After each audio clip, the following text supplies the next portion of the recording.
নমস্কার, সুরজিৎ মান্না ক্রিয়েশনস চ্যানেলের পক্ষ থেকে তোমাদের সবাইকে সুস্বাগতম। আশা করি তোমরা সকলে ভালো এবং সুস্থ আছো। আমি তোমাদের জন্য এই ভিডিওটিতে তুলে ধরছি 2025 সালের ক্লাস 6 তথা ষষ্ঠ শ্রেণীর ছাত্রছাত্রীদের জন্য রায়ো ফার্স্ট সামেটিভ ইভ্যালুয়েশন তথা প্রথম পর্যায়ক্রম মূল্যায়নের জন্য রায়ো মার্টিনের প্রশ্ন বিচিত্র থেকে পরিবেশ ও বিজ্ঞান বিষয়ের একশের প্রশ্নপত্রের সম্পূর্ণ সমাধান করছি। অলরেডি আমি তোমাদের সামনে ক্লাস 6-এর রায়ো মার্টিন প্রশ্ন বিচিত্রা থেকে ভূগোল এবং ইতিহাসের সেটগুলো আলোচনা করে সম্পূর্ণ ভিডিওগুলো ভূগোল এবং বাংলার সম্পূর্ণ সেটগুলো আলোচনা করে দিয়েছি। আর ইতিহাসের 3টে বাকি রয়েছে এবং পরিবেশ বিজ্ঞানের আলোচনা করছি। তোমরা পুরো ভিডিওগুলি লক্ষ্য করো এবং পরবর্তী যে ভিডিওগুলো নোটিফিকেশন পাবে সেগুলো লক্ষ্য করো। তার আগে তোমাদের কাছে অনুরোধ, তোমরা ভিডিওটি না টেনে পুরোটা দেখো। ভিডিওটি কেমন লাগলো কমেন্ট করে জানিও, ভিডিওটিতে লাইক দাও এবং শেয়ার করো। যদি চ্যানেলে নতুন হও তাহলে চ্যানেলটিকে সাবস্ক্রাইব করে চ্যানেলের সঙ্গে যুক্ত হয়ে যাও। আলোচনা শুরু করছি। 3 নম্বর মডেল স্কুল বাঁকুড়া জেলা স্কুল এবং বারওয়ান বিদ্যার্থী ভবন গার্লস হাই স্কুল, এই দুটো স্কুলের প্রশ্নপত্র সেটটি আলোচনা করছি। প্রথম ফিজিক্যাল সায়েন্স থেকে বিভাগ থেকে একে সঠিক উত্তরটি নির্বাচন করো, যে কোনো 6টি। প্রথম প্রশ্ন, প্রদত্ত কোন ঘটনাটি একমুখী? অপশান বিতে গাছের পাতা হলুদ হয়ে যাওয়া। 2 নম্বরে পড়া চুনের কলি চুনে পরিবর্তন। অপশান সিতে রাসায়নিক পরিবর্তন। 3 নম্বরে ঘড়ির কাঁটার ঘূর্ণন একটি। অপশান এতে পর্যায়বৃত্ত। 4 নম্বরে জল ও চিনির মিশ্রণের ক্ষেত্রে কোন কথাটি সঠিক? অপশান বিতে জল দ্রাবক, চিনি দ্রাব্য। 5 নম্বরে প্রদত্ত কোনটি ধাতু নয়? অপশান ডিতে গন্ধক। 6 নম্বরে AU চিহ্ন দ্বারা যে মৌলকে প্রকাশ করা হয় সেটি হলো অপশান বিতে গোল্ড।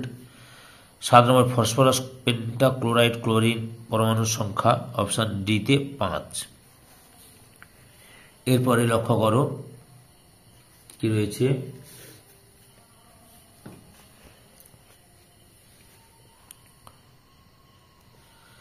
দুই দাগে নিম্নলিখিত প্রশ্নগুলির নির্দেশ মতো উত্তর দাও। প্রথমে রয়েছে শূন্যস্থান পূরণ করো। সামান্য খাবার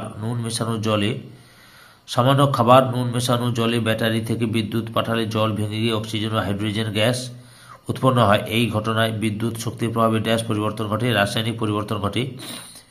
2 দাগে গাছের তৈরি, সত্য বা মিথ্যা লেখো। গাছের তৈরি খাবারের সৌরশক্তির সাহায্যে শক্তিতে পরিণত হয়, রাসায়নিক শক্তিতে পরিণত হয়। সৌরশক্তি রাসায়নিক শক্তিতে পরিণত হয়ে খাদ্যে আবদ্ধ থাকে, এটা হচ্ছে সত্য।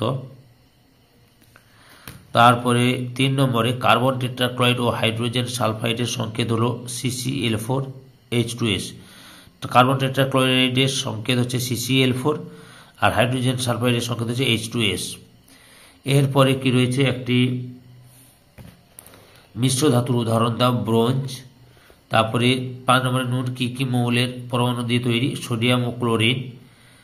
6 নম্বরে হিলিয়ামের চিহ্ন লেখো, He। এরপরে কি রয়েছে 3 দাগে নিম্নলিখিত প্রশ্নগুলি 2-1টি বাক্যে উত্তর দাও, যে কোনো 4টি। 1 নম্বরে নিম্নোক্ত ঘটনাগুলি একটি করে উদাহরণ দাও। প্রথমে রয়েছে বাতাসের অক্সিজেনের প্রভাবে ঘটা রাসায়নিক পরিবর্তন। কাটা ফল ফেলে রাখলে তার কাটা অংশে বাদামের ছোপ দেখা যায়। বাতাসে অক্সিজেনের সংস্পর্শে রাসায়নিক পরিবর্তন ঘটে, এমন হয়। বিতে তাপ প্রয়োগে ঘটা রাসায়নিক পরিবর্তন। কাঠকে পোড়ালে অবশেষ রূপে ছাই পড়ে থাকে। চিনিকে তাপ দিলে চিনি কালো কার্বনে পরিণত হয়। বাজিতে আগুন দিলে বাজি পড়ে। 2 দাগে শীতকালে শিশির জমে কেন? শীতকালে রাতে উষ্ণতা স্বাভাবিকের চেয়ে নিচে নেমে গেলে ভূপৃষ্ঠ তাপ বিকিরণ করে আরও ঠান্ডা হয় এবং ভূপৃষ্ঠ সংলগ্ন বাতাসে উপস্থিত জলীয় বাষ্প ঘনীভূত হয়ে জমে ছোট ছোট জলকণায় পরিণত হয়। এই জলকণাগুলি জলের ফোঁটার আকারে ঘাস, অপেক্ষাকৃত নিচু জায়গায় গাছের পাতা, টিনের বা খড়ের চালে বা ষাঁড় বাঁধানো উঠোন প্রভৃতি স্থানে জমা হয়ে শিশির সৃষ্টি করে। 3 দাগে রেল লাইনের জোড়ের মুখে ফাঁকা রাখা হয় কেন? রেল লাইন কাঠ বা কংক্রিটের স্লিপারের উপর বসানো থাকে। গ্রীষ্মকালে পরিবেশে উষ্ণতা খুব বেশি থাকায় লাইনের উপর দিয়ে ট্রেন চলাচলের সময় লোহার তৈরি রেল লাইন ও চাকার ঘর্ষণের ফলে প্রচুর তাপ শক্তি উৎপন্ন হয়। উৎপন্ন তাপে রেল লাইনের পাত কিছুটা দৈর্ঘ্যে বৃদ্ধি পায়। কাঠ বা কংক্রিটের তাপের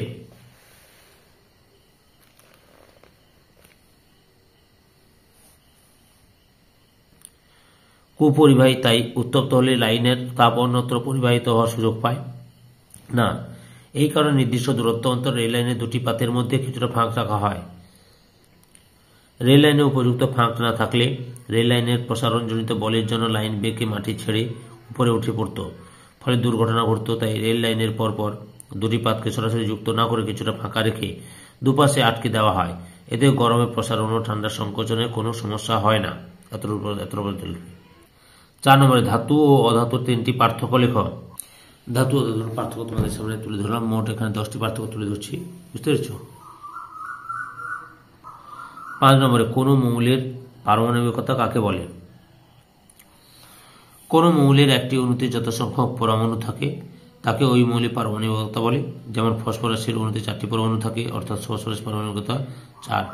অক্সিজেনের O2 একটি অণু 2টি অক্সিজেন পরমাণু দ্বারা গঠিত, তাই অক্সিজেনের পারমাণবিকতা 2। অক্সিজেনের পারমাণবিকতা কত না 2। তারপরে কি রয়েছে, সঠিক উত্তরটি নির্বাচন করো। লাইফ সায়েন্স বিভাগ থেকে সঠিক উত্তরটি নির্বাচন করো।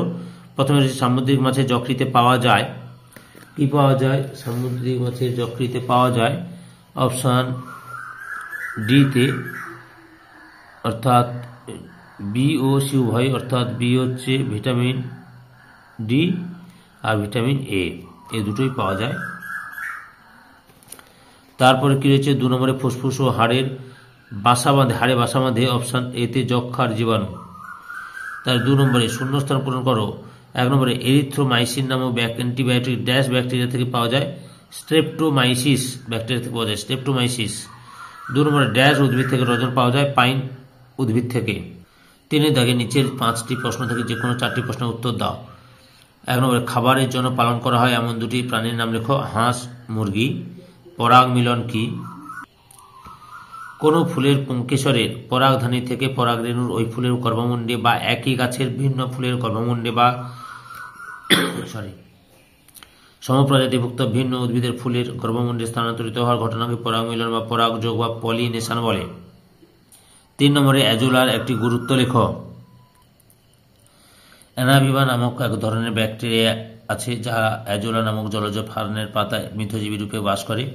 এরা বায়ুর মুক্ত নাইট্রোজেনকে অ্যাজোলার মধ্যে আবদ্ধ করে নাইট্রেট লবণে পরিণত করে, ফলে অ্যাজোলার বৃদ্ধি ঘটে ও মাটির জৈব সার বৃদ্ধি পায়। 4 নম্বরে ম্যালেরিয়ার পরজীবী দ্বারা প্রধানত মানুষের কোন অঙ্গ সংক্রামিত হয়? যকৃৎ। 5 নম্বরে ভিটামিন এর কাজ কি? চোখ ভালো রাখতে সাহায্য করে, চোখ ভালো রাখতে সাহায্য করে। এরপর 4 নম্বরে লক্ষ্য করো, নিচের যে কোনো একটি প্রশ্নের উত্তর দাও। 1 নম্বরে সাগর কুসুম কিসের সাহায্যে সন্ন্যাসী কাঁকড়াকে রক্ষা করে? সাগর কুসুম সন্ন্যাসী কাঁকড়ার খোলকের উপর বাস করে ও বিষাক্ত রূপসযুক্ত কোষচিকার সাহায্যে কাঁকড়ার শত্রুদের তাড়িয়ে দেয় এবং বিনিময়ে সন্ন্যাসী কাঁকড়ার পরিত্যক্ত খাদ্য গ্রহণ করে বেঁচে থাকে। 2 নম্বরে পাউরুটি প্রস্তুতিতে কোন অণুজীব ব্যবহার করা হয়? ল্যাক্টোব্যাসিলাস। তারপরে কি রয়েছে, পাউরুটিকে ফুলে উঠতে সাহায্য করে কোন পদার্থ? ইস্ট। সম্পূর্ণ ভিডিওটি দেখে আমার চ্যানেলের পাশে থাকার জন্য তোমাদের সবাইকে অসংখ্য ধন্যবাদ।